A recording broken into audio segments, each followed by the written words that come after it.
Ketua Komite Keamanan Nasional dan Kebijakan Luar Negeri Parlemen Iran, Ebrahim Azizi menyatakan, Teheran siap menanggapi secara tegas tindakan Amerika Serikat yang melanggar kesepakatan damai. Ebrahim juga menegaskan, siapapun yang melewati Selat Hormuz harus mengikuti aturan yang ditetapkan Teheran. Setiap pelanggaran dari ketentuan tersebut pasti akan ditindak.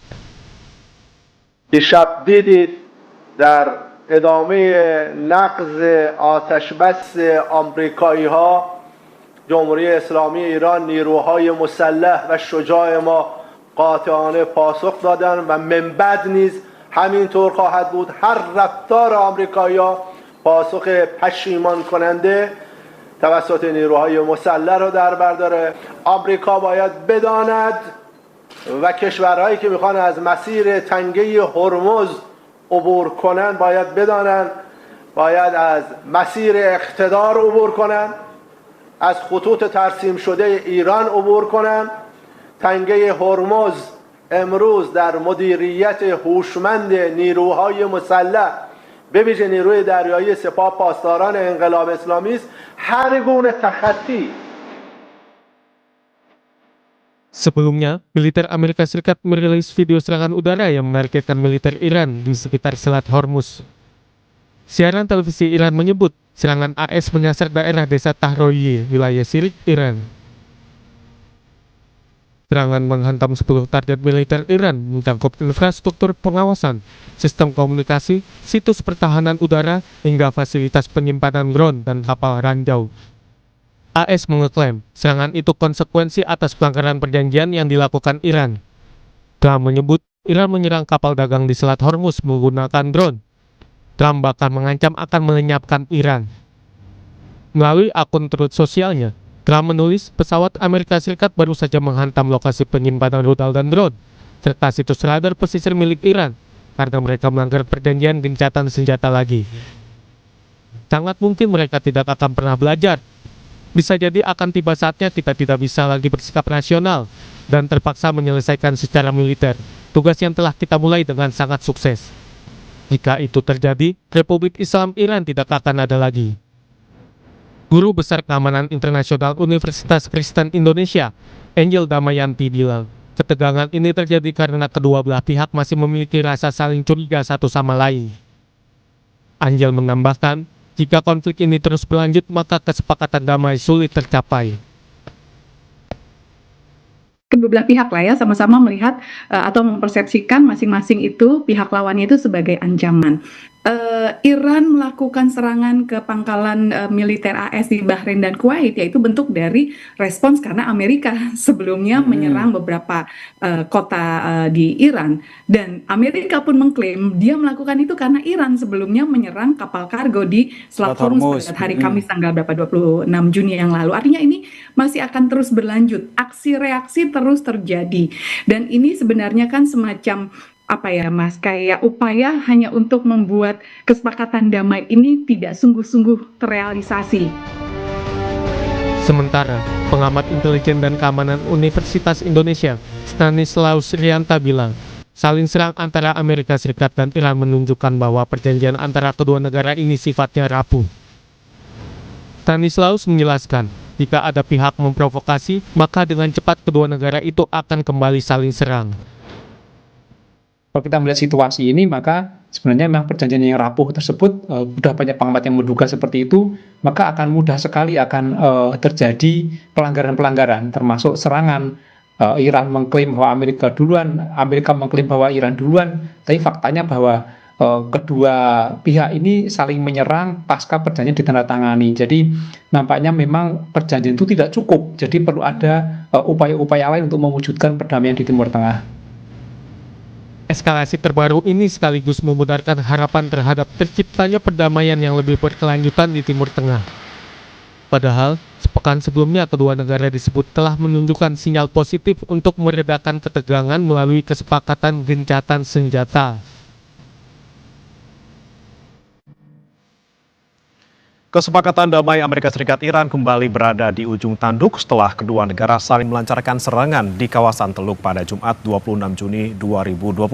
Pasukan militer Amerika Serikat merilis video serangan udara yang menargetkan militer Iran di sekitar Selat Hormuz. Sebagai bentuk balasan terhadap serangan Amerika Serikat, Iran melancarkan serangan drone dan rudal ke wilayah Bahrain dan juga Kuwait.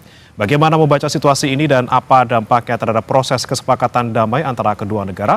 Kita bahas bersama dengan Guru Besar Ilmu Politik dan Keamanan Universitas Padjadjaran, Muradi, dan dosen Ilmu Hubungan Internasional Universitas 11 Maret Surakarta, Septianto Galan Prakoso. Selamat pagi, Prof. Muradi, Mas Galan. Pagi, Mas Galan, pagi. Pagi, Prof. Baik, saya ke Prof. Muradi terlebih dahulu. Prof. Muradi, kita lihat ini saling serang terjadi, kedua pihak saling tuduh gitu ya. Amerika Serikat tuduh Iran yang melanggar gencatan, Iran menuduh Amerika Serikat yang melanggar gencatan senjata. Kemudian kalau kita lihat pemicunya di Selat Hormuz, ada drone yang kemudian diluncurkan ke sebuah kapal kargo.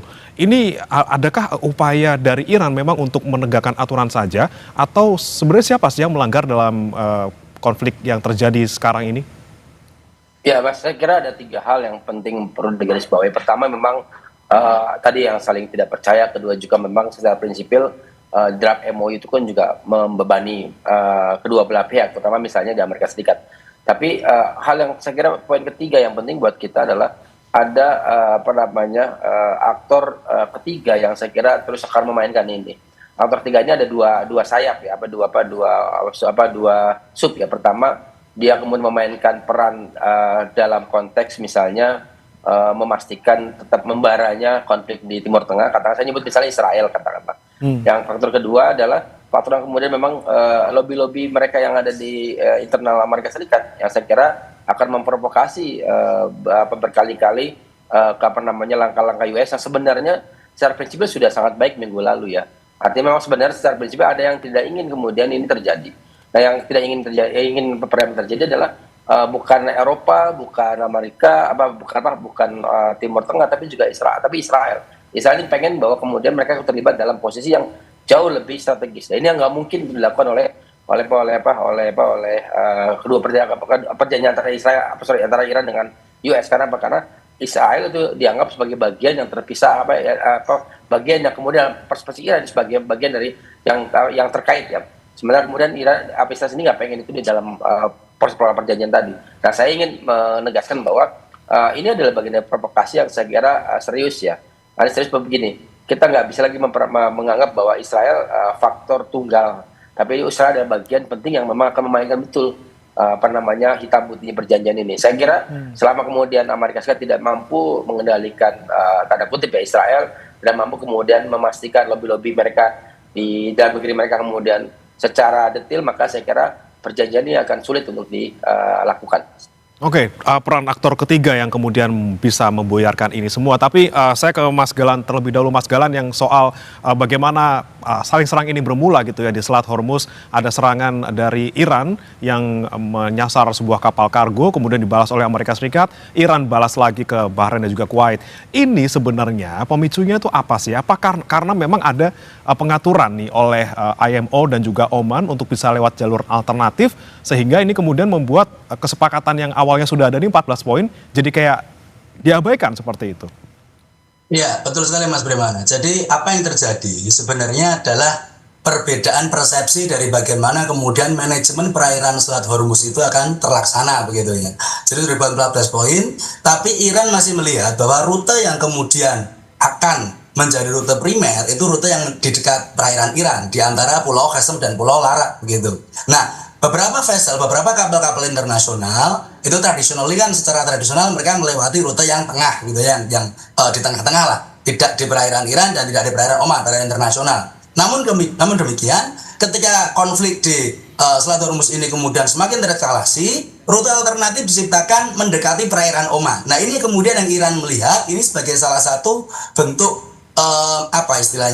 bentuk bukan pelanggaran, tapi bentuk stabilan atau ketidaksepakatan yang kemudian dilakukan oleh IMO dan mungkin juga pihak Amerika Serikat dalam hal ini pihak Barat. Kenapa? Karena pada akhirnya nanti sebagian besar kapal pasti akan memilih rute yang mendekati Oman dan tentunya tidak membayar tol ke Iran. Dalam hal ini serangan yang kemudian kemarin allegedly ke kapalnya Singapura ya, kalau tidak salah vesselnya itu ada pecahan drone-nya yang mendekati perairan Oman. Ini juga menjadi satu hal yang dipandang Iran sebagai bentuk peringatan, sebagai bentuk kontrol dari apa yang kemudian nanti menjadi bagian dari manajemen Selat Hormuz. Nah, dari 3 rute ini, kemudian Iran melihat kalau memang ini merupakan sesuatu yang perlu dilakukan untuk kemudian mengingatkan bahwa sebenarnya belum selesai, kita perlu menyepakati jalur, kita perlu menyepakati mekanisme, tapi kok sudah banyak kapal vessel yang lewat, begitu baru mendekati 89 kemarin yang melakukan transit, meskipun rata-rata per hari itu 130-an kapal. Nah, Iran melihat ini sebagai sebuah hal yang bisa mengancam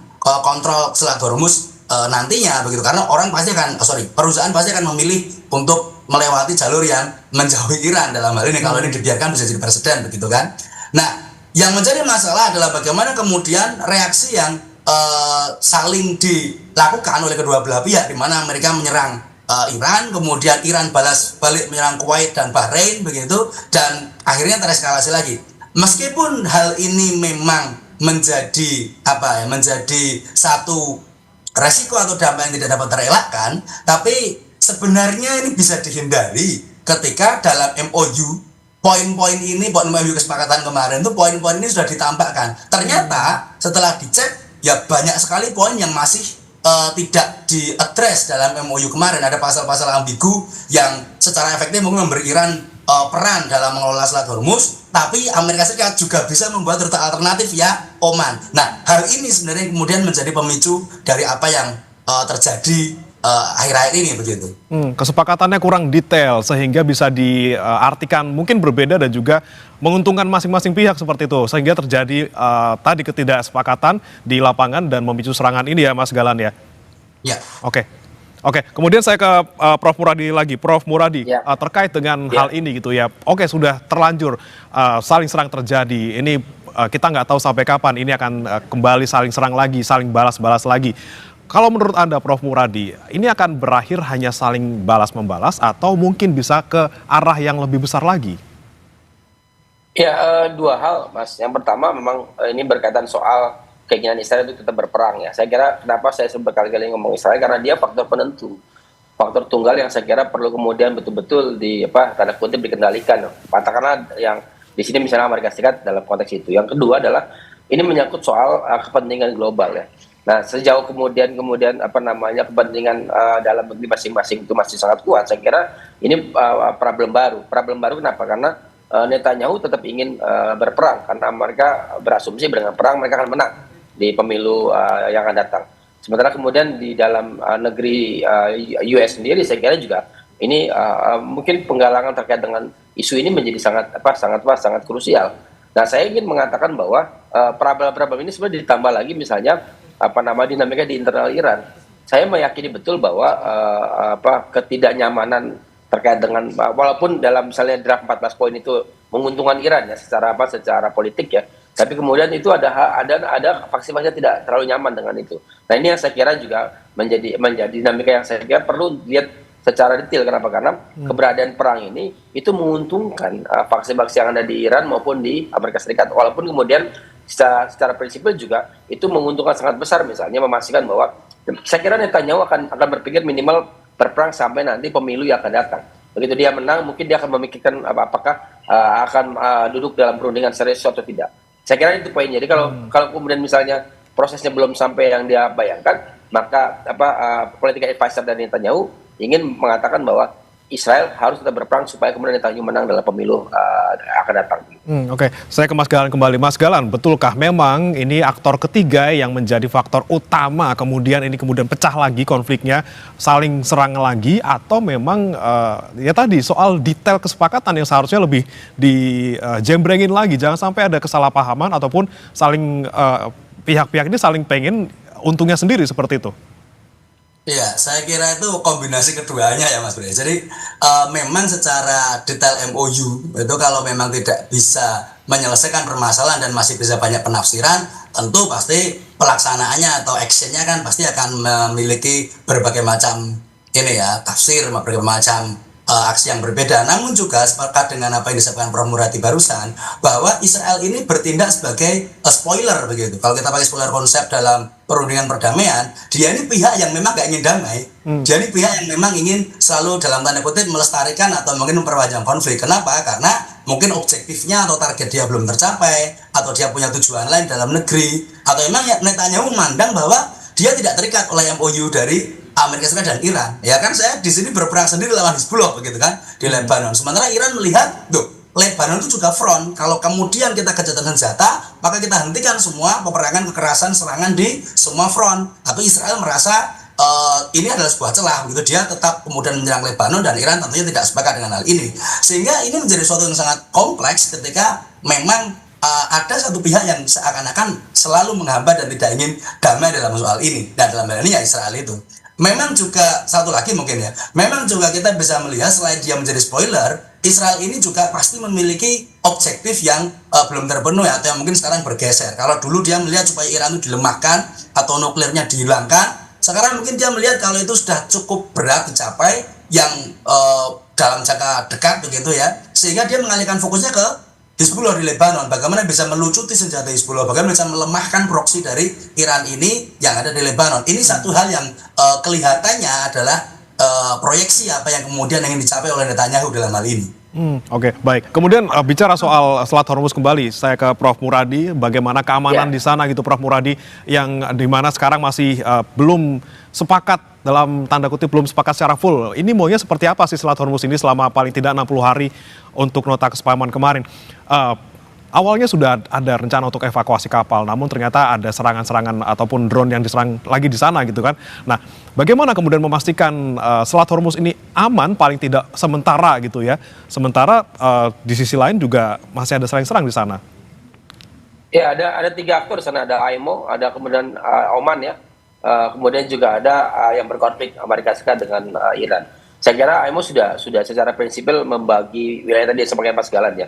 Tapi kemudian ada, saya nyebutnya begini, kenapa kemudian dalam konflik tertentu itu kemudian terjadi saya nyebutnya hentakan-hentakan yang tidak terduga begitu. Itu kemudian terjadi misalnya tadi yang sampaikan Mas Galan soal ada rute pelayaran yang melipir yang kemudian jauh lebih di luar yang disepakati antara IMO, kemudian Oman dan juga 2 negara yang berkonflik. Itu poin pertama itu. Yang kedua, saya sih berharap memang kedua negara bisa menahan diri ya, untuk kemudian tetap dalam posisi yang sama ketika draft itu sedang dibahas. Nah, masalahnya adalah kita punya negara-negara yang kemudian menginisiasi perdamaian, ada Qatar dan Pakistan. 2 negara yang saya kira tidak terlalu bisa mengendalikan betul misalnya hasrat kedua negara ya untuk kemudian melakukan manuver-manuver yang sebenarnya jauh lebih merusak ketimbang misalnya peperangan itu sendiri. Nah, yang ketiga saya kira apa yang kemudian yang harus dilakukan, saya kira memang pada akhirnya pendekatan sifatnya lebih pada penguatan sanksi ya, yang kemudian sama satu sama lain bisa kemudian saling mengikat. Karena dua negara ini kan merasa punya kuasa yang memang pada akhirnya membuat orang-orang yang vessel-vessel yang mau melewati itu menjadi salah satu yang tidak bisa mereka bisa lewati. Artinya memang sebenarnya bisa jadi misalnya yang jalur di luar kesepakatan tiga aktor tadi itu kemudian diproksi ya, dimanfaatkan oleh pihak-pihak lain untuk kemudian misalnya memprovokasi itu. Dan saya kira proksi itu kemudian diambil oleh Amerika sebagai Iran sebagai bagian dari yang kemudian tidak sepakat dengan perjanjian yang sepakat di awal terkait dengan militer senjata gitu, Mas. Oke, baik. Perlu ada sanksi seperti itu untuk bagaimana menjaga Selat Hormuz tetap aman. Tapi saya mau ke Mas Galan soal bagaimana nasib negosiasi ini. Ini 60 hari ke depan belum tercapai gitu. Udah ada 14 poin nota kesepahaman sementara untuk 60 hari, tapi belum sampai 60 hari sudah pecah lagi ini kesepakatannya. Lalu bagaimana nasibnya ke depan, Mas? Ini kita semakin mundur semakin jauh dari kata damai, semakin jauh dari kata kesepakatan, atau masih ada harapan sebenarnya dalam konflik ini? Dibilang masih ada harapan, ya pasti masih ada harapan. Kemarin kita sempat agak lega begitu melihat ada rekaman Trump tanda tangan, kemudian dari pihak Iran juga memperlihatkan lembar penandatanganan yang ada. Tapi kemudian ketika ya reaksi dari salah satu mediator ya Perdana Menteri Pakistan Shehbaz Sharif sendiri ketika kaget bahwa Iran tidak jadi mau gitu kan, delegasi langsung pulang begitu ketika ada rencana untuk diskusi dan lain sebagainya begitu. Ini menjadi satu hal yang sesuai dengan apa yang sudah dibahas dari mulai awal atau dari mulai pertengahan perang ini begitu, di mana perundingan perdamaian itu pasti ada kemungkinan untuk berhasil, pasti bisa damai, tapi sangat berat. Jalan yang dilalui pasti sangat terjal begitu. Dan ini salah satu hal yang kemudian memang ya resiko dari sebuah negosiasi, dari sebuah proses perjanjian dan perundingan damai begitu. Ibaratnya kalau boleh dianalogikan ini seperti demam berdarah Mas Bri. Jadi siklus pelana kuda itu ya. Di saat kemudian kelihatannya paling kalem, di saat orang sudah mau tanda tangan, itu justru yang malah paling beresiko berbahaya karena tiba-tiba bisa kritis. Justru lah ini bukti kritisnya ketika sudah sudah ada tanda tangan tapi masih ada distrust. Nah ini permasalahan adalah harus menghilangkan distrustnya dulu, entah dengan cara mencari mediator atau menambah mediator supaya lebih kuat lagi, atau ya memang mencari momentum yang saya kira juga masih agak sedikit tricky, agak sedikit rumit begitu karena situasi internasional juga fokusnya sangat terpecah saat ini. Ada Piala Dunia, ada berbagai macam kejadian, ada gempa juga di Venezuela, ada berbagai macam hal yang selalu terjadi setiap hari, sehingga banyak kemudian pihak yang menginginkan perdamaian tapi tidak ada pressure point kepada kedua belah pihak yang katanya sepakat untuk 60 hari ke depan. Mungkin akan terjadi perdamaian kalau memang sudah ada jaminan atau ada progres dari pihak, baik itu pihak Amerika maupun pihak Iran sendiri. Cuma bisa jadi ketika sudah momentumnya oke, tiba-tiba Israel datang lagi, kemudian nyerang Lebanon lagi lebih keras, nah ini bubar lagi. Seperti itu. Kemudian ya betul, jadi kesimpulannya ya kita harus bisa kemudian memastikan semua pihak tidak ada yang menginisiasi agresi atau menginisiasi eskalasi begitu. Nah ini yang memastikan bagaimana tidak ada pihak yang melakukan eskalasi lagi yang bikin onar lagi itu, Prof. Muradi setuju juga dengan misalnya menambah mediator atau misalnya ada pihak yang kemudian bisa memastikan kedua pihak antara Amerika Serikat dan juga Iran ini bisa masing-masing menyepakati dan juga menaati aturan ataupun kesepakatan yang sudah ditandatangani. Ya, saya bagi tiga poin ya. Poin pertama poin 10 hari. Poin 10 hari ini memang poin krusial. Memang saya memprediksi akan terjadi saling serang, bahkan kemudian nanti Yaman terlibat lagi, Houthi ya, kemudian menyerang Israel dan sebagainya. Nah, faktor yang kedua adalah waktu 20 hari. 20 hari ini saya kira ini akan kemudian fase agak lebih sensitif, kemudian mereka akan duduk bersama. Mungkin juga poin fase ke-20 hari ini adalah itu melibatkan pihak ketiga baru ya. Saya kira memang pada akhirnya kita harus memaksa dari pihak Iran, katakanlah misalnya Cina atau Rusia, sebenarnya dari pihak US bisa kemudian misalnya katakanlah yang dianggap dekat, katakanlah misalnya Jerman begitu ya. Nah yang baru kemudian fase ke-30 hari. Nah fase ke-30 hari ini yang saya kira fase krusial karena kita mengasumsikan fase 30 hari ini fase di mana kemudian mereka duduk bareng dan kita sama-sama akan melihat mereka berdua negara ini bersepakat. Plus kemudian juga bisa memastikan Israel tidak melakukan manuver yang jauh lebih membuat berantakan situasi. Saya kira fase 10 hari, 20 hari, 30 hari ini akan kita lihat sampai paling nggak akhir Juli. Nah saya menduga fase 10 hari awal ini akan terjadi saling serang dan lumayan ramai. Walaupun tadi Mas Galan sampaikan bahwa akan terdistrak dengan momen-momen yang lain ya. Tapi di 10 hari ini negara kemudian negara tersebut akan memastikan mereka melakukan serangan-serangan sifatnya sporadis yang saya kira akan membuat kita agak pegas sanksi ya. Tapi nanti masuk 20 hari dan 30 hari saya kira kita sama-sama melihat bahwa akan ada kesepakatan yang jauh lebih strategis begitu. Oke, baik. Terakhir saya ke Mas Galan. Mas Galan, kita melihat serangan yang ditujukan Iran ini ke pangkalan militer di Kuwait dan juga Bahrain ini terjadi. Kalau Anda melihat ya peta di Timur Tengah sendiri, mungkin negara-negara sekutu Amerika Serikat di Timur Tengah, seperti apa nanti sikapnya? Ya pasti banyak kemudian protes, banyak kemudian reaksi keras yang tentunya akan ditujukan kepada Iran begitu, karena ya ini kan seperti collateral damage ya, bagaimana kemudian pihak yang dianggap sebagai sekutunya Amerika mendapatkan getahnya gitu, mendapatkan akibat dari serangan Amerika, di mana Iran dengan terang-terangan menyerang. Saya kira sama dengan apa yang sudah terjadi di beberapa waktu yang lalu. Pasti negara-negara Teluk terutama dan negara-negara Timur Tengah pada umumnya pasti akan kemudian merasa was-was dan disikapi dengan serius. Tapi bagaimana kemudian Amerika menyerang Iran, tapi Iran menyerang dua negara bahkan yang sekiranya tidak terlibat dalam serangan Amerika secara langsung begitu. Meskipun Bahrain sebagai negara yang menjadi pangkalan dari armada kelima Amerika Serikat, dalam hal ini juga di satu sisi juga sangat jelas bahwa apa yang dia lakukan tentunya akan sejalan dengan apa yang diarahkan oleh Amerika. Namun serangan Iran dalam hal ini juga dianggap mungkin terlalu reaktif begitu terkait konteks di mana masa seharusnya sudah kita berbicara perdamaian, tapi serangannya malah menyasar ke negara-negara yang sebenarnya tidak langsung ikut serta dalam serangan tempo hari yang dilakukan Amerika sebagai respon dari serangan ke kapal tadi. Yang jelas apa yang kemudian dilakukan oleh Iran di pantai Iran pasti juga sangat justified, sangat legal dan wajar karena sebagai reaksi dan sebagai manajemen kontrol dari Selat Hormuz tadi yang disampaikan oleh juru bicara parlemennya Ibrahim Azizi, ketua komisi keamanan parlemen Iran.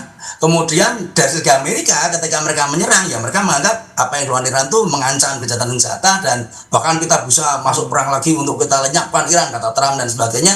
Ini retorika yang tidak akan pernah berakhir kalau kemudian pada serang-serangan atau tit for tat ya. Jadi apa yang kemudian dilakukan pasti ada jawabannya, lu jual gue beli gitu kan. Dan saya kira betul tadi saya sepakat dengan apa yang disampaikan Prof. Muradi, segmentasi dari 60 hari ke depan atau mungkin fragmentasi waktu momentum dari 60 hari ke depan itu harus disikapi secara cepat dan juga secara sigap oleh stakeholder atau pemangku kepentingan yang terlibat dalam hal ini di dunia internasional. Oke, kita lihat di 10, 20, 30 hari tadi seperti kata Prof. Muradi, seperti apa perkembangannya. Semoga benar ya ada pihak ketiga yang bisa menengahi dengan lebih baik gitu agar kedua pihak Amerika Serikat dan juga Iran ini bisa saling menyepakati dan juga menaati kesepakatan yang sudah ada paling tidak selama 60 hari ke depan. Terima kasih Mas Galan, dosen ilmu hubungan internasional UNS, dan juga Prof. Muradi, dosen guru besar ilmu politik dan juga keamanan Unpad, sudah bergabung bersama kami di Sapa Indonesia Pagi. Selamat pagi Mas Galan, Prof. Muradi.